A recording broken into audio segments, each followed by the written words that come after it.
দর্শক, ৬টি সংস্কার কমিশনের মেয়াদ বাড়ানো হয়েছে। ১৫টির ১৫ দিন, ১৫টির ১ মাস।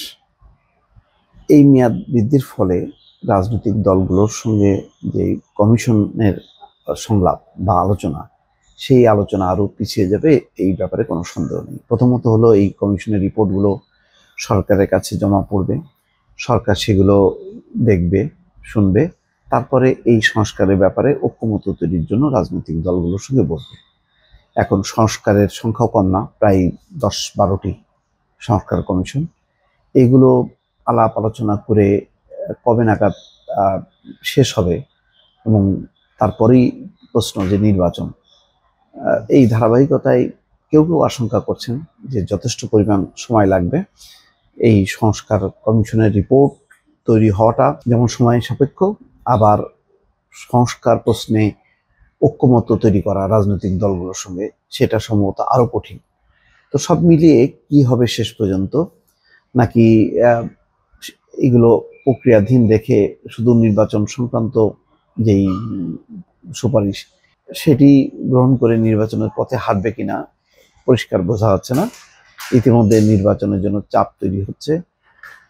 ছোট বড় অনেক রাজনৈতিক দল বলছে যে তাড়াতাড়ি নির্বাচনের পথে যেতে। এখানে যে রিপোর্টে বলা হচ্ছে, রাষ্ট্রের বিভিন্ন খাতের সংস্কার প্রস্তাব তৈরির জন্য প্রথম ধাপে গঠিত ৬টি সংস্কার কমিশনের সবগুলোরই মেয়াদ বাড়ানো হয়েছে। এই ব্যাপারে মন্ত্রিপরিষদ বিভাগ বৃহস্পতিবার পৃথকভাবে প্রজ্ঞাপন জারি করেছে। এখন জনপ্রশাসন, পুলিশ, দুর্নীতি দমন কমিশন, নির্বাচন ব্যবস্থা ও সংবিধান, এসব খাতে 5টি সংস্কার কমিশন তাদের প্রতিবেদন দেওয়ার জন্য 15ই জানুয়ারি পর্যন্ত সময় পেল। আর 31শে জানুয়ারি পর্যন্ত সময় দেওয়া হয়েছে বিচার বিভাগ সংস্কার কমিশন। মানে বিচার বিভাগ সংস্কার আরো সময় লাগছে। সংস্কার কমিশনগুলোর মেয়াদ বাড়ানোর কারণে রাজনৈতিক দলগুলোর সঙ্গে অন্তর্বর্তী সরকারের সংলাপ বা আলোচনা বিলম্বিত হবে কিনা, এই আলোচনা উঠেছে রাজনৈতিক অঙ্গনে। কারণ বিএনপি ও জামাত ইসলামী সহ সক্রিয় রাজনৈতিক দলগুলো সংস্কার এবং নির্বাচন নিয়ে দ্রুত একটি রোডম্যাপ দাবি করে আসছে। বিএনপির একজন জ্যেষ্ঠ নেতা জানান, অন্তর্বর্তী সরকার রোডম্যাপ প্রশ্নে দলগুলোর সঙ্গে দ্রুত আলোচনা করবে, এমন ধারণা তারা পেয়েছিলেন। এখন সংস্কার কমিশনগুলোর প্রতিবেদন জমা দেওয়ার সময় বাড়ানোর কারণে সেই আলোচনা বিলম্বিত হতে পারে বলে তারা মনে করছেন।